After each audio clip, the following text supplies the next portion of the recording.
апаттық құқықтар бойынша көтерген мәселесін қолдап берді.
Енелер бар, бүт бар.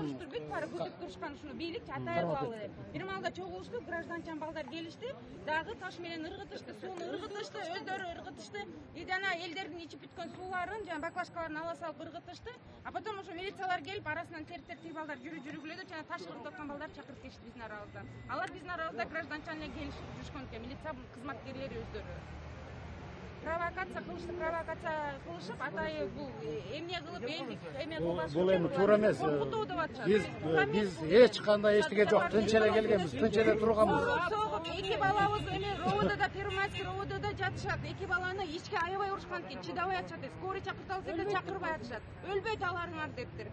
Азыр бизге кайра чалып атышат. Балдар аябай кыйын акыбалда турушат. Уруп, аялдардан бери уруп кызаңыз сабап ыйлатып алып кетишти. Пока экөөнү белгилүү Азыр экөөнү белгилүү, калгандары белгисиз.